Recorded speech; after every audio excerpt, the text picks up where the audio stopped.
Hey everyone, and welcome back to the Screeny. We can't get enough of 90 Day Fiancé. There's something about watching other people getting to know each other that's totally addictive, so it's no wonder that the show stole the hearts of the world. That doesn't mean that it's always smooth sailing for these lovers though. In some cases, it makes for downright embarrassing viewing.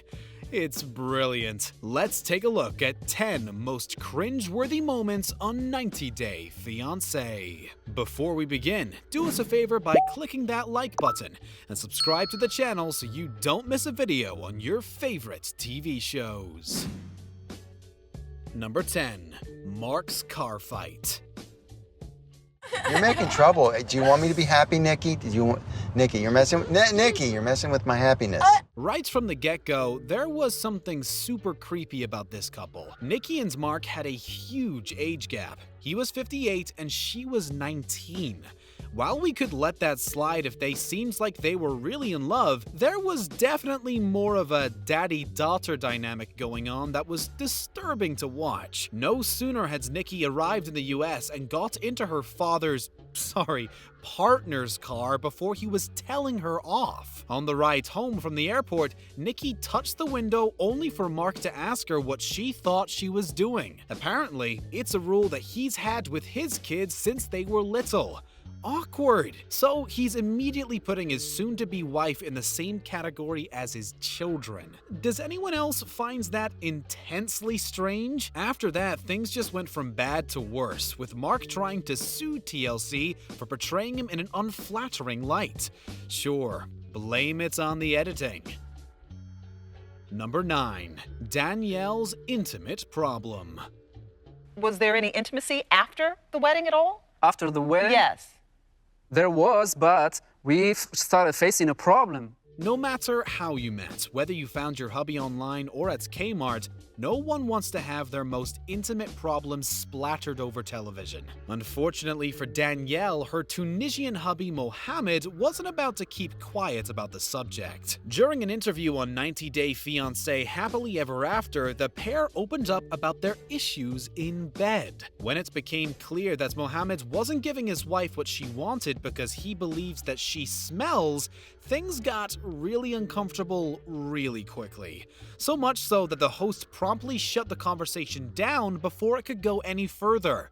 We can't say we blame her. Everyone on screen looks like they couldn't cope with the revelations, and that was definitely felt around the world. Who wants to know about that? The couple ended up divorcing, proving that you can't always find love in a chat room. Danielle had her own accusations against her husband, claiming that he was secretly gay. ANFISA'S big fat lie. See, I don't have 20,000 in cash right now. So it's not my problem. So it's not your problem? Yes. Russian-born ANFISA made no secret of the fact that she only wanted one thing and one thing only: tons of money. She constantly asked her betrothed George for cash and things like purses and shoes, which he mainly managed to laugh off. When the producers asked her if she was looking forward to the wedding, her reaction was so deadpan and false that it made for one of the most cringe-worthy moments in television history, let alone 90 Day Fiancé history. Yeah, I'm looking forward to it. Definitely. Everything about ANFISA was bratty and forced, especially when she threw her toys out of the pram in the wedding dress shop. George couldn't buy her the most expensive dress in the store, so she pouted her injected lips at him and rolled her eyes like a 5-year-old. Imagine watching this couple argue in real life. You'd be staring at them in disbelief, wouldn't you? Unfortunately, that's exactly how they came across on screen too. It was later become clear that George wasn't anywhere near as rich as he'd made it out to be. Number 7. ALLA'S shock confession. How do I know you won't leave him in 3 years? How do I know that I will be alive in 3 years? Imagine taking your wife-to-be out to dinner with your BFF only to have her say that she doesn't love you. We'd be out of the restaurant quicker than you can say, "Check please," but for some reason, Matt didn't seem too worried. He sits by as his friend Patrick quizzes Ukraini and Alla about her intentions. It's clear that Patrick isn't impressed when Alla casually shrugs off her response, as if it's not a big deal that she's entering into a loveless marriage. If you were sat at that table, you'd probably be hoping for a big black hole to open up and swallow you before dessert. It wasn't a pretty sight. Alla gets aggressive with Patrick for asking personal questions, while Patrick's wife also tells him to shut up. Funnily enough, Matt just carries on eating, clearly not bothered that his wife isn't into him in any way. Patrick spends a good amount of time trying to dissuade his bud not to marry Alla, but it doesn't work. Darcey's drunken rampage. Wow, you got a lot of stuff, by the way. Wow. Yeah, this is overweight. That's gonna be interesting. I can't wait to unpack that. I don't know, babe. Both Darcey and Jesse thought they'd met the perfect partner when they connected via a dating app. After messaging for a while, Darcey flew to Amsterdam to meet her potential hubby, but the romance was always on the rocks. A big bone of contention with Jesse was his booze drinking habits. In one instance, it's clear that Connecticut-born Darcey has had a little too much to drink, and Jesse really doesn't like it, leading to a hilariously long and drawn-out high five. Things get heated, which is only exaggerated by the weird red light. Must be a European thing. Watching a sober person argue with a drunk one makes our skin crawl, and this was no exception. These two were on different wavelengths from the start, but they gave it the good old college try before eventually throwing in the towel and getting the big D. That's a divorce for those of you who didn't know. Get your minds out of the gutter. Number 5. Carolina's horrific discovery. Fernando, what is this? No matter how you might feel about these relationships, there's no denying that leaving your home country to go somewhere alien is a huge step. For Colombian Carolina, she gave up everything she knew to be with Fernando, but there was zero trust there. During their long-distance relationship, she discovered that her future spouse had been unfaithful. She forgave him, but as soon as she arrived, Carolina had a good snoop around his room, only to find a pair of woman's panties that definitely weren't hers. Watching Fernando squirm as he was questioned was both entertaining and emotionally draining. Things escalated when the 22-year-old chica met Fernando's friends for the first time, who told her that they had never thought him the marrying kind. Aw, aren't friends great?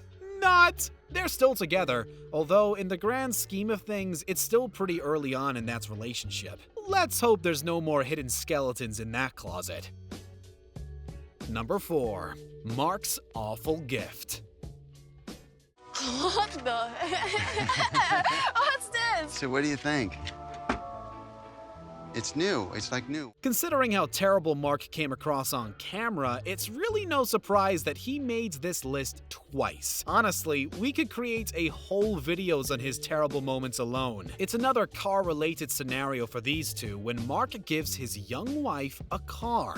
Sounds nice in theory, doesn't it? But how would you feel if your new spouse bought you a car, then proceeded to tell you that he bought the exact same make and model for the wife before you?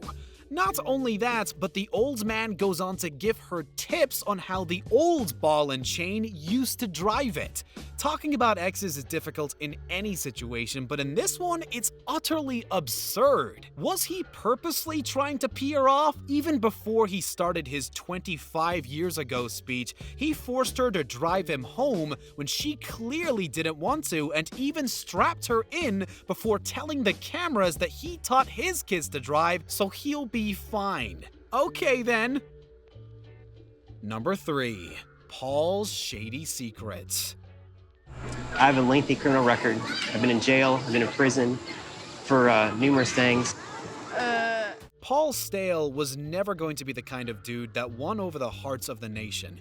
There was something about him that was just a little off. The premiere of 90 Day Fiancé Before the 90 Days saw Paul come clean about his less than savory past. Let's just say viewers weren't surprised when he told the crew that he'd been in trouble with the law in the past. Although that might not be too worrying at first, hey, everyone deserves a second chance, right? It's what he was in trouble for that made uncomfortable viewing. After a particularly bad breakup, Paul was sent to jail for second-degree arson. Luckily for Paul, his prospective wife was Brazilian and didn't understand a majority of what he was saying, so she probably doesn't care that her hubby is a felon. I mean, it had us shouting, "Don't do it" at the screen, though. Say a prayer for that relationship. Number 2. Paola's shock disapproval. Excited. She exists. I'm real, so finally I'm here. Finally, it's nice finally. to meet you.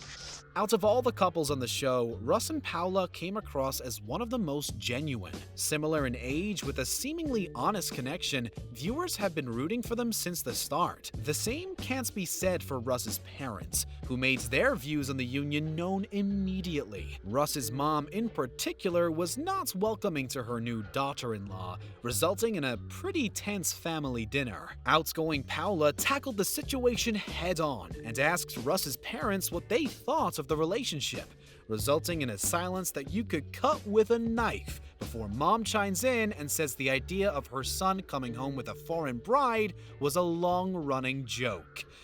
Nice. Paola was not impressed with her cold reaction, especially as she had to live with them before they got their own place. Who can really blame her? These two are still going strong despite mom's reservations. Number 1. AZAN'S nasty name-calling. Go to gym and eat healthy. Baba, we're trying. It's not as easy as you think it is. Just lazy. These are all couples that didn't know each other that well before deciding to marry each other.